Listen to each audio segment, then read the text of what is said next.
Good morning, almost good afternoon.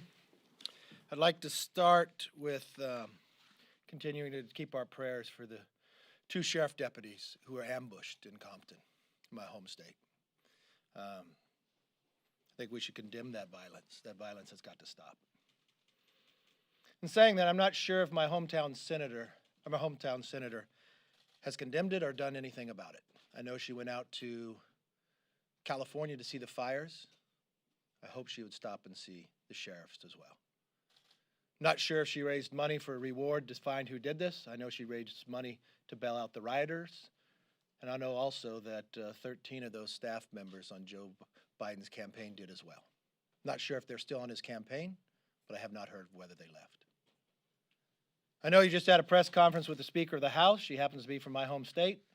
I don't know if you've asked her about the ambush, the shooting of those two sheriffs, but I know when she was asked before, she said people will do what they do. Not sure if she changed her opinion or condemned the action as well. Maybe that's a question you can ask her.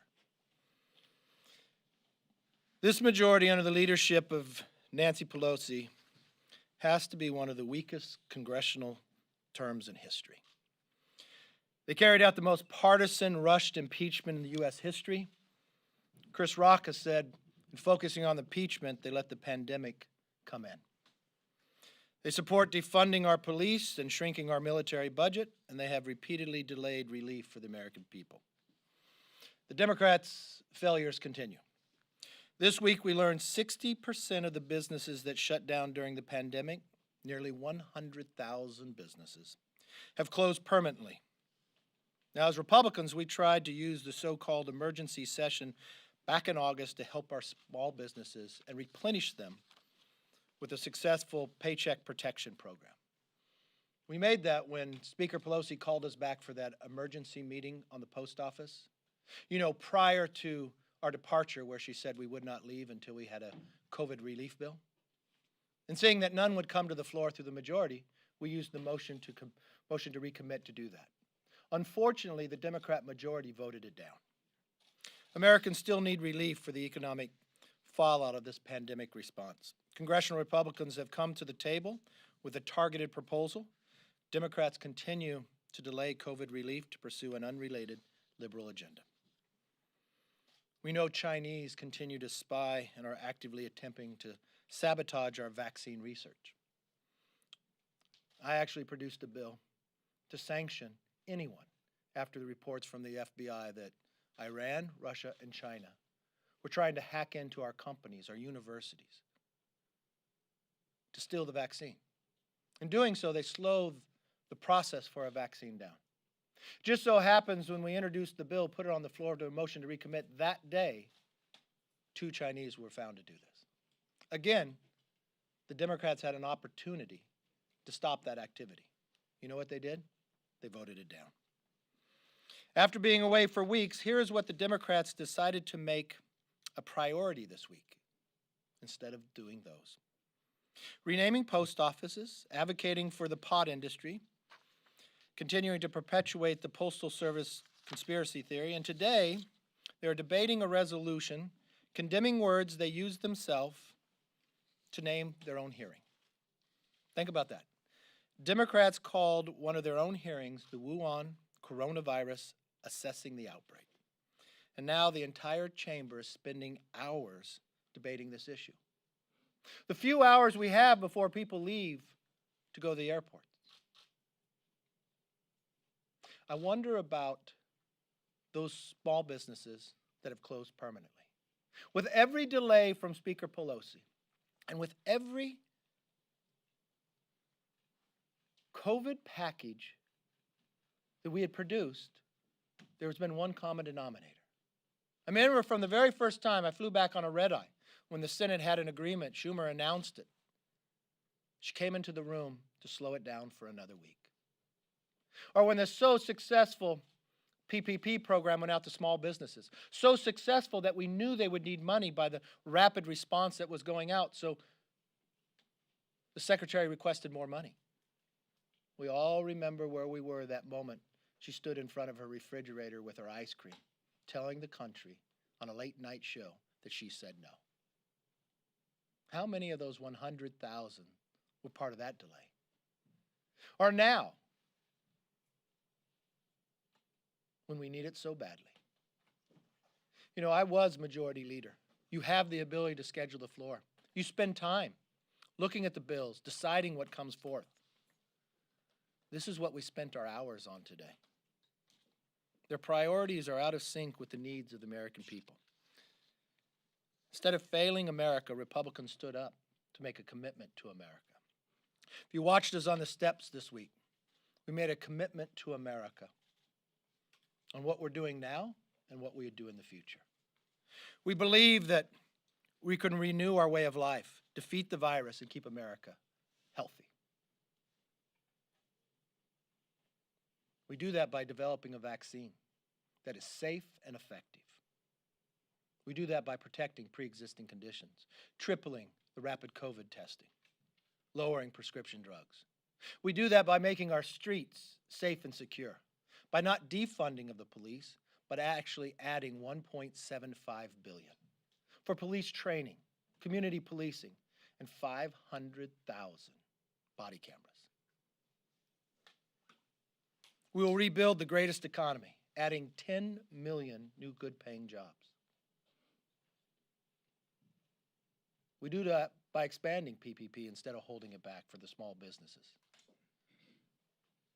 We do that by expanding the child tax credit to $2,000 we've already given, also protecting the opportunity zones and providing more tax relief so you get more money in the take-home pay. We also do that by ending our dependency on China. Have we not learned through this COVID experience the damage of the dependency on China has caused us? Let's bring that supply chain back home, creating more U.S. jobs right here. Building our own medical supplies here. We don't make penicillin or vitamins anymore, but we should. Then we have a plan to upgrade our infrastructure, making sure every house has internet. A 5-year plan that rebuilds our roads, our bridges, our airports. We also believe we can renew the American dream to make sure every child goes to an excellent school. Those are the things we'd spend our time on this floor. But unfortunately, that's not what we did today. There's already efforts underway to make a difference. The Democrats don't want to provide help for those 100,000 businesses now or permanently out, but Republicans will. Yesterday, House Republicans led by Steve Chabot and Jamie Herrera Butler introduced a discharge petition to help small businesses access billions of dollars in relief. We urge all of our colleagues to sign the petition to join us in fighting for small businesses. I know there are a few Democrats out there very upset with Nancy Pelosi. They think they could do something better. They can sign the discharge petition. They voted for her for Speaker. They allow her to continue to be the leader. But do they just say these things because it's close to an election? Do they just say these things to lie to their own constituents? Now is an opportunity to show if they really mean what they say. Let's see how many signed the discharge petition. Because I think Americans are fed up with political posturing and empty words. They want action, and Republicans are ready to lead. With that, let me take questions. And unlike Speaker Pelosi, I guess I don't pick and choose what you ask. I can't believe you allow her to do that, but so be it. Yes. Speaker McCarthy, who do you trust on COVID science, Dr. Redfield or the President? I will tell you this. I spent time yesterday with Dr. Slowey, the advisor, chief scientific advisor. Very, very impressed with Secretary Azar as well. And listening to them, listening to the companies that are building our vaccines right now. And Dr. Slowey has done 14 vaccines. He's probably the premier individual in the entire world. We're going to have a safe and effective vaccine this year. And listening to the preparation of what we've been able to do with Operation Warp Speed to be able to deliver it when that time comes. If I just take the words of the CDC and the President is right. But what? But there's mixed messages coming from this administration. You have Dr. Redfield on the one hand saying one thing about the virus timeline or the vaccine timeline en masse, and you have the President undercutting him. So who are Americans to trust, though? Okay, well, let me take your question. You say Redstone said one thing, the president said the other. What I think has happened here, because of Operation Warp Speed, things are moving so quickly that we are able to do things that we haven't done before, but making sure we test every ability of going forward so it's safe and it's effective. I think one of those two individuals had more information than the other, and that was the president. So what you should do is actually ask the question to Dr. Slowey, who's in charge of this, who is the advisor to what's happening, who's working every single day with the 8 companies that are building the vaccines. Now let's take for instance, let's go outside of the framework of the people that you just asked me. I watched a CEO of Pfizer tell the public, not government, that he thinks this is going so well, they may even have it, and gave you a date in October. Now, they are the ones who are building it right now. So I would probably go to the source. I don't blame Dr. Redstone. He just was not updated. I think he probably needs to be updated. So the vaccine will be widely available to all Americans in October, November, You know the unique things when we sit back and study this, of how we were able to build the vaccine safe and effective, creating the dosage and the distribution center ahead of time, and doing that now, you are going to have the ability for the dosage to come out to people as soon as it is safe. Yes? Are you going to bring a motion to vacate to oust Pelosi from her chair? Look, I do not want Nancy Pelosi to be speaker, but I do not want Nadler to be chair. I do not want Schiff to be chair, and I do not want Maxine Waters. 40-some days from now, we will remove them. Thank you, sir. So Problem Solvers introduced legislation earlier this week, but that was, well, not legislation, they introduced ideas for a bill that's more bipartisan. And then the president tweeted that they would accept, he said, push for much higher numbers. What is a number that House Republicans can get behind? You know what's interesting? I always look at what's in the bill. I know what this country needs. We don't need to start with a number. We need to start by working. It's interesting to me that when the Speaker Pelosi said to all of us, we would not leave until we get a COVID bill, but she sends us all home. But then she calls us back on an emergency for the post office. So during that time, the only power the minority has is to move a motion to recommit, and we did. And what did we spend our time on? We spent ours on COVID relief. What did they do? They voted it down. This week, we come back after being gone for all this time with watching Speaker Pelosi talk about how hard she's stopping everything once again. The common denominator here, in every COVID relief package we have done, Speaker Pelosi has either slowed or delayed the action. You begin to wonder why. Why would someone do that in an election year? Why would somebody do that when people are being hurt? Why would somebody do that when her own members of her own party feel that it's hurting them, it's hurting their constituents, but more important, maybe it even hurts them in their election?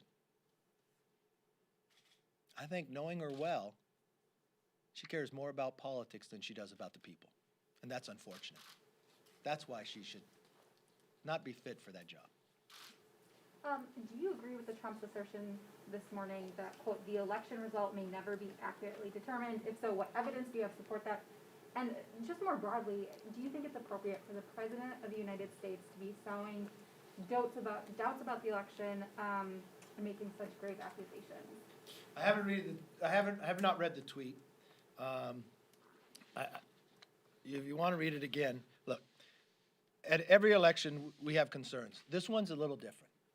And I've raised this many times before, and it's not from any basis of anything other than a person who cares about an honesty in election.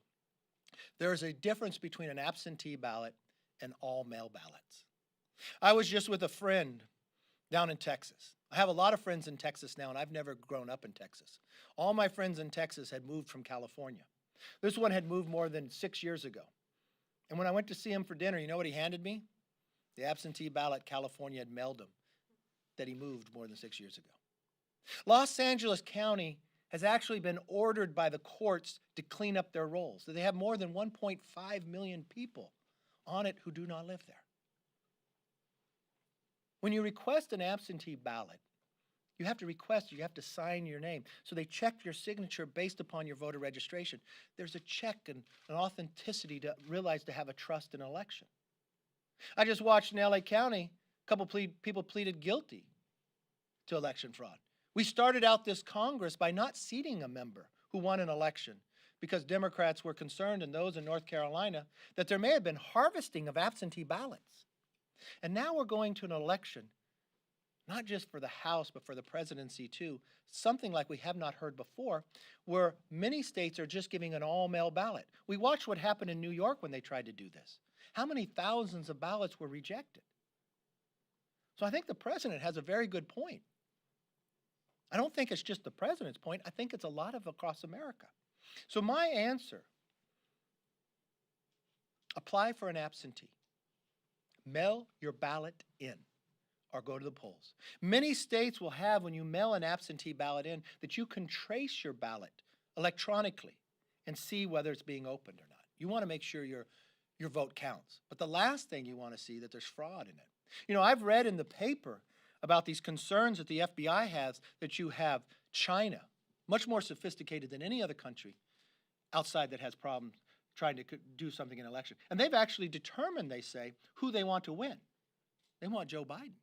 And when you compound that with the sophistication and just ballots being thrown out everywhere, instead of not even knowing whether the person lives there or not, or the person's alive or not, that raises a lot of concerns to a lot of people. Yes? So Donald Trump has been nominated for 2 Nobel Peace Prizes, Yes. one for the Israel-UAE and one for Serbia-Kosovo. Do you think that he is deserving of these awards? Yeah, I do. You know, when I was on the lawn watching that, it was a very moving moment. Think for one moment, not one country, but 2 recognizing Israel. Think for a moment of how much the world has spent on trying to find peace in the Middle East. It's not a Republican or Democrat issue. It's an issue for all of the world to keep it safer. I think it's something we would all celebrate, regardless of who was able to achieve it. And I think it was only because of President Trump took new eyes and new thought to it, that didn't try the same old way in the same old place. I would have thought, just as the White House did, opened an invitation to so many people who care about the Middle East on both sides of the aisle in the House. But you know what Speaker Pelosi did? She called votes at the moment of time that we could watch 3 countries that did not recognize each other before sign a document because of the power of this administration to bring the world a little safer. And she called it what? A distraction? What did Adam Schiff call it when we closed down the consulate in Houston? People think it was the hub of spying. A diversion, right? Or what did Adam Schiff say on the floor when we wanted to stop the hackers from getting our vaccine? He said it's not China's responsibility to tell us about the virus. They are so out of step. Can they not move politics out and put what's good for the American public first? I guess the answer to that question I see today. Are we going home? Are we staying here to do COVID relief? Is Nancy Pelosi only concerned about COVID relief when she's on television and says we will not leave and then sends us all home? Or she's going to do everything in her power and she's going to waste our time on that floor debating a non-binding resolution? I guess the answer is very clear. Yeah, that's what they're going to do. Yes, sir. I was wondering if you would comment on Attorney General Bill Barr's remarks that the lockdowns being the greatest intrusion on American civil liberties other than slavery. Would you agree with that assessment? I had not heard of that, so I don't know anything about it. Yes. Democrats are outpacing Republicans in key battleground states in requesting absentee ballots and mail-in ballots. Are you concerned at all that Republicans are losing the turnout battle, especially among senior citizens, in part due to the president's rhetoric? Look, I want Republicans to vote by mail, and they're absentee. I want them to go to the polls. Not do both. Do one or the other. Make sure you get your vote in. It's just part of campaigning. In every election goes that way. But we got our work cut out for us, rightfully so. People should fight to be able to have the opportunity to lead this nation.